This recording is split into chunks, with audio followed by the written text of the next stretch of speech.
Hi guys, welcome back to my channel. My name is Onyinye and I'm a trans and lesbian fibre artist with a lot of hobbies. I have a separate YouTube channel that focuses on my fibre art, but on this channel I like to knit while I talk, and I just talk about random topics that are on my mind as someone in their early 20s. I'm estranged from my family, so I talk a lot about dealing with that and just things that I wish I knew earlier or that someone had told me earlier in my journey, especially for those of us who are black and queer. I like to talk about mental health, and I'm also hoping to start talking a little bit more about my hobbies, so expect a baking video, maybe some vlogs in the future. For those of you who have watched my videos before, please go into the comment section and just let me know any sorts of videos that you'd like to see from me. Also, if you have any questions for me, whether they're to do with estrangement or just other parts of my life, feel free to drop it in the comment section as well. Today we're going to be talking about anger, and this video was prompted both by a comment that I received and also just the anger that I feel as an adult looking back on how things were for me as a child. Since this is a knit and talk video, let me show you what I'm working on right now. So this is my current knit art project. I've been working on it for a while and I'm finally finishing off the first sleeve. I think I'll be finished, well, I should be finished with it today. The colour work is coming out amazing, exactly how I wanted it to. And I won't say what this is supposed to be, but I'm actually interested to see if anyone can guess what it's supposed to be. It will make more sense when it has its other sleeve. But yeah, my plan is to get this finished today. I've had to undo parts of this sleeve, big parts of this sleeve, at least 5 times because I'm a perfectionist and I just want to make sure it comes out how I want it to. But I'm happy with it. I think it's all been worth it. Just a quick reminder that I'm fundraising for my top surgery.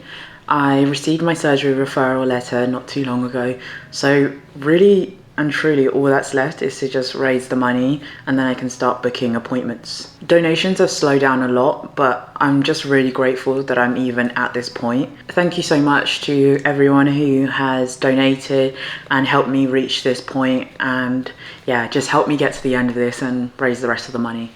My half marathon is in 33 days at the time that I'm filming this, so by the time you guys are watching this it will be even closer. Donating to my campaign is the best way to support me, but I also really appreciate everyone who's sharing links and even just watching this video, so thank you. On one of my previous videos where I spoke about not feeling guilty if you just don't have it in you to keep working at a relationship with your family, I received this comment. I'm glad you did what you did with love and care and empathy. I'm also a little envious. I moved out of my house to move in with my boyfriend with as much spite, hate and vitriol that a 22-year-old could have. Hate that had been brewing since I was like 15, if not even younger. I feel like the hate I had from my parents has broken me. So glad that there's still love in you for your parents, even if they think they know better than you in terms of how to treat you. I'm not upset about having received this comment. From where I stand, the person doesn't seem to have any bad intentions behind it, and it's not something that's made me feel bad. It more so prompted me to think. I think people watching my last video and hearing that I stepped away empathetically from my parents and made the decision to do that with, you know, an understanding of everything that they've been through and how it would have made them act the way that they acted. I think that might probably make people think that I have nothing but care and love and understanding for my parents. And that being the conclusion isn't necessarily something bad, or I don't think that it's due to any wrongdoing on my part. I've probably mentioned this before, but I personally don't believe that people have to cover all aspects of their thoughts, their experiences, their feelings for the sake of transparency. Whenever you come online and you talk about something, the experiences that you have, the experiences that you share and the thoughts that you have are going to be related to that topic. It's not possible for me to give the full breadth of my feelings and my thoughts and to have people know that yes, I felt X, but I've also felt Y way and I've also felt Z way. It's just not realistic, and every video would be about 20 hours long if I did that. I don't think that the commenter meant to make me feel like that, nor is that an expectation that I put on myself. But like I said, the comment made me think that actually anger is something that I want to make a video about, mainly because it's something that I've battled with and still continue to struggle with. It's often seen as a bad emotion, and also one that isn't really afforded to you if you've had any sort of trauma. So, as you guys may know, I am Nigerian. I was born in Nigeria, but I moved here when I was 7. So that makes me a first generation West African immigrant that has spent the majority of their life in the UK.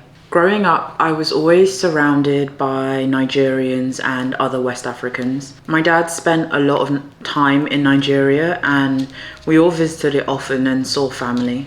So I would say that I felt a pretty strong tether to my culture, as much as you can have as someone who lives in the diaspora. So I'm sure a lot of other West Africans will understand what I'm saying when I say that in our culture, being a victim is not a good thing. It's an insult to be told that you act like a victim or you have a victim mindset, and it's one that's been told to me so many times. Being a victim is something that is negative, and it's something to be ashamed of, despite the fact that whatever happened to you is probably out of your control. Any sort of identification with victimhood is seen as a sign that you're lazy, that you'd rather blame all of your problems on something else, that you only think about yourself or your problems, and that you never really want to move on from things. There are many reasons why I think we have that kind of mindset, but if I was to go into them, this video would probably be twice as long. My whole point is that being a victim is bad. And if being a victim is a bad thing, then being an angry victim is even worse. I think in our culture, the ideal reaction to something bad happening to you would be to forgive the person and then never speak about it ever again, just moving on with your life unaffected. It's not normal or good to have any sort of big feelings about being hurt or being treated differently. Anger, frustration, disappointment at your circumstances are taboo. So I think for me, firstly, it made it so hard for me to see myself as a victim for any of the things that I'd gone through, to feel like it was big enough for me to make a big deal about it or to have any big feelings about it. And of course, that doesn't make those feelings about my experiences go away.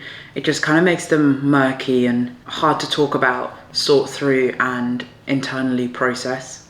And then secondly, and probably unsurprisingly, those previously suppressed feelings, particularly anger, just end up being so intense. The anger that I feel has just been so insane, and it's hard to know where to put it or how to deal with it. I know I make these videos and I talk about this stuff and sometimes give advice, but at the heart of it, I'm really just a 22-year-old who's still maturing and figuring stuff out. I think when you see people talk about their experiences online, it's usually from a place of clarity on the outside. You know, they've gone through it, and now that they're on the outside of it all, they have the clarity to be able to talk about it, to say what it was like and to give their advice. And I think I definitely talk about some of my experiences from that outside place, but with a lot of it, like for example anger, I'm still very much going through it and still very much on that journey.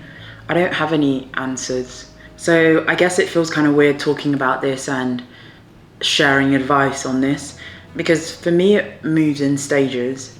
This anger that I'm feeling in this stage of my life, I've been here before. I've had times where I've had this really huge rage and I've just felt so angry and thought, this is really unfair and I hate it. And then I've had times where I've been like, it is what it is. It sucks, but I just have to move on with my life. So as I talk about this, I'm not saying any of this in the way of, you know, I've been through this and it's over now. Who knows? I might always have times in my life where I feel this anger. Like I said, growing up, I knew that being a victim was bad, and I knew that being a victim that made a fuss was even worse. So having these big feelings, especially anger, about things that I thought were not a big deal was kind of hard to deal with. I often feel like I'm being dramatic and, you know, a lot of the stuff that I've dealt with isn't that deep compared to what other people have gone through. And I think that feeling just takes time to deal with. But if you're watching this, the chances are you feel that way too. So I just want to take the time to say that if there's any sort of thing that you dealt with as a child, there is no threshold for when it becomes big enough for you to be upset about. If it affects you, then that makes it a big deal. If you relate to what I'm saying, the big feelings, the anger, then that's enough.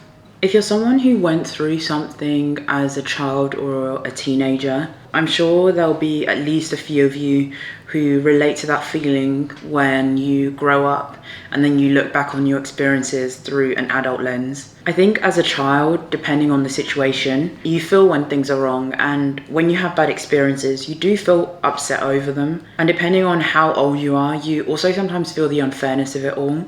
It's hard being a child and feeling powerless when it comes to how people treat you and the things that you go through. But I don't think you have the emotional maturity to go beyond the sense of, I feel sad or this makes me upset. You're not really able to understand how your experiences compare to other people's. But I think as you grow up, you start to look back on your childhood with adult eyes, and you can see yourself for the child that you were in the way that you wouldn't have been able to when you were that age. And I think that's where so much of my anger comes from. Looking back and feeling really sad and angry that a child was made to feel like that and a child was treated in that way. It's difficult growing up and knowing how vulnerable and innocent children are, and then also having that perspective of knowing how children are supposed to be looked after. And then seeing in my experiences the times that adults failed me and the times they should have supported me but just didn't.